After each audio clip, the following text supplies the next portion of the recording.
how do I find someone who's actually a good fit for me? I have hired, oh, I don't know, hundreds, maybe thousands of people. I've fired so many. I've noticed the common trends in what doesn't work and what does work. And I'm going to give you a quick rundown of how to find the person who's actually a good fit. The first thing is we want to avoid cheap freelancers.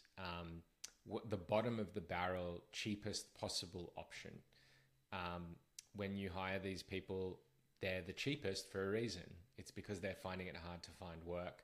The reason why they're finding it hard is because they don't have the technical skills or the track record or the experience. That basically they're low skill, and so you feel good about it at the start because you feel like you're saving money, but then after 2 or 3 months, there are so many headaches involved in working with them that you kind of regret it and you end up hiring someone more expensive. So take it from me. I know it's tempting, but you will save time, energy, and money, because time and energy are money, if you go that level up and invest in quality. Secondly, I would discourage you from hiring friends in your business. The reason why I advise against that is because it is tempting to hire friends. Because when you hire friends, you don't have to go outside of your social circle. They're right there, they're right in front of you, the devil you know rather than the devil you don't. I get it's a really appealing idea in the beginning. However, what usually happens is because you have a friendship to maintain, you can't bring the level of directness and honesty and high standards because you don't want to risk compromising the friendship. Or it just becomes harder to give critical feedback, essentially, harder to fire them. I've personally been in situations where I've hired friends, they haven't delivered the standard that I need, and I've compromised and the business has suffered. Or I've realized they're actually not a good fit for the job and I've dilly-dallied around letting them go and delayed finding the right person for the job. When you hire someone who's not a friend, who's purely a staff member, a team member, you can be very clear with them. This is what we need. This is the standard. This is the quality that we need. And if it's less than that and it can't be improved, then we're going to need to let you go to find someone who's genuinely inspired to meet the standards of the business. It's quite hard to have that conversation with a friend. It can still be challenging to have it with another person, but it's a lot easier.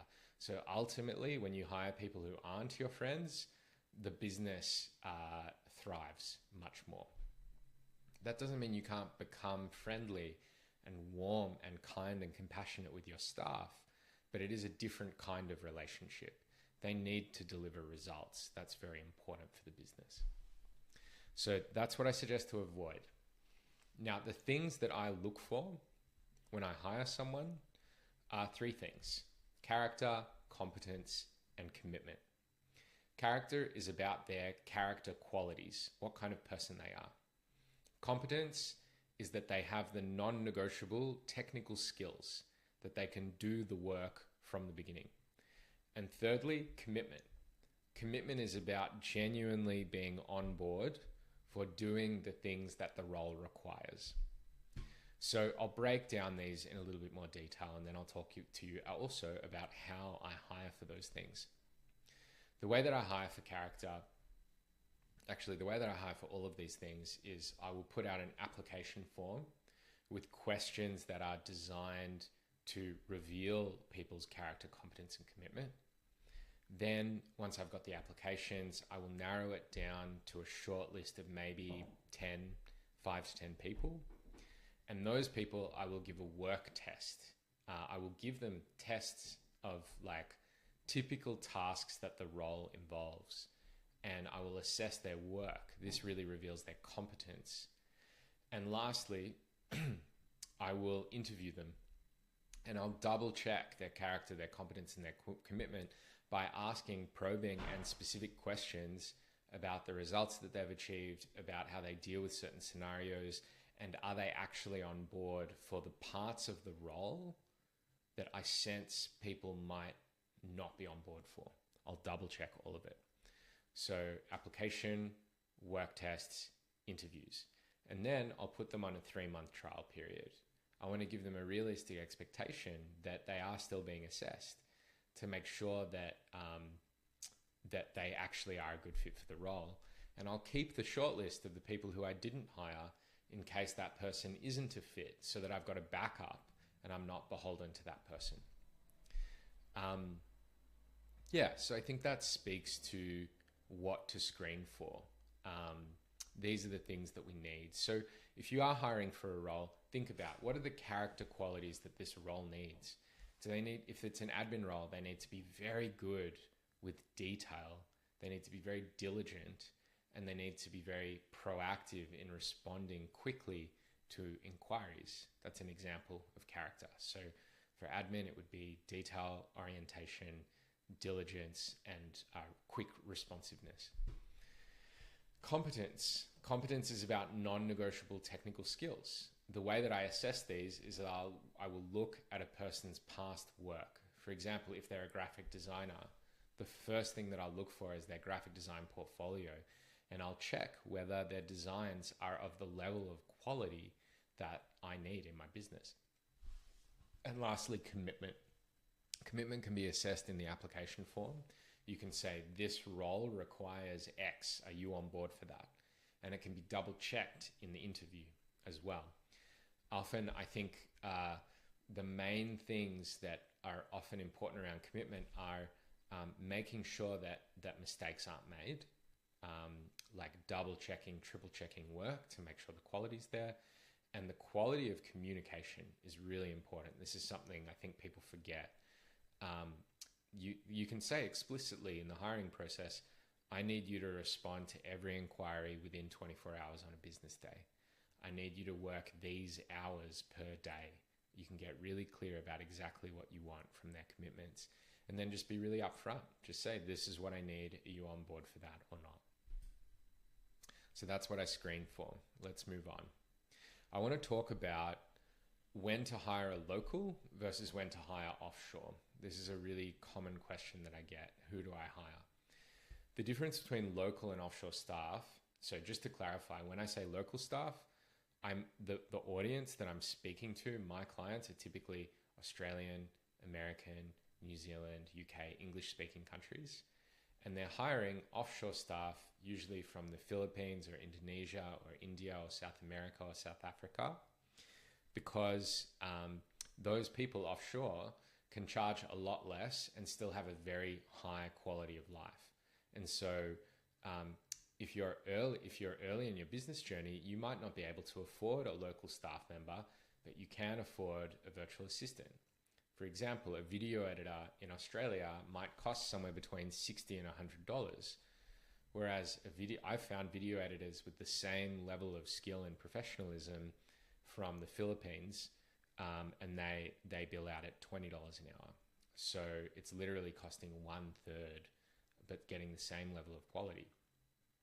So anyway, I'm getting a bit off track. Let's talk about when to hire local.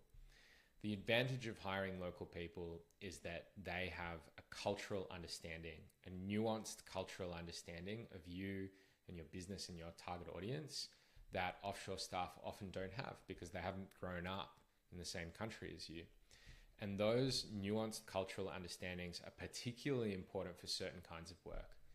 Specifically, strategy, leadership, and management.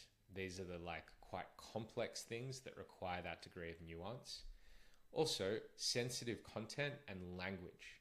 If you're a trauma-informed therapist and you're communicating with clients about trauma-sensitive content, you'd probably want to hire a local person who has experience working with trauma. You wouldn't want to just outsource that to anyone because it's very sensitive. And similarly with copywriting, if you're writing copy for your website or your sales page, you'd want to get someone who hopefully is a native English speaker, because they're going to get the nuances of the language. Copywriting is highly nuanced. Conversely, the good thing about hiring offshore is that you can save a lot of money, and you can also open up hiring pathways that you couldn't have afforded if you were only hiring local. So it enables the business to grow. It opens up new possibilities for growth, especially for repeatable tasks, as I said earlier.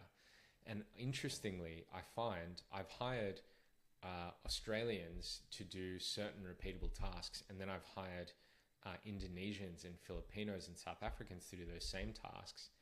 And I find that the offshore staff often do a better job. The reason why is because I've found that Australians have a desire for more creative and challenging work. Whereas Filipinos, for example, there's a humility and a patience, and they're just willing to get big chunks of work done in a way that I've found is more challenging for Australians. Now, of course, these are cultural generalizations. There's going to be exceptions to every rule, and I only hire the top 1% of the people that apply for every role. So there's all going to be exceptions, but these are the generalizations I've found over many, many years of hiring experience. The last thing that I think is really helpful to hire offshore is really time-consuming tasks. Just so you don't break the bank, so you can get that stuff done and still have profit at the end of the month. And lastly, if you are thinking of hiring, but you just don't want to learn the skill, I want to encourage you that you don't have to do it alone. You can hire me or someone like me to help you with that process.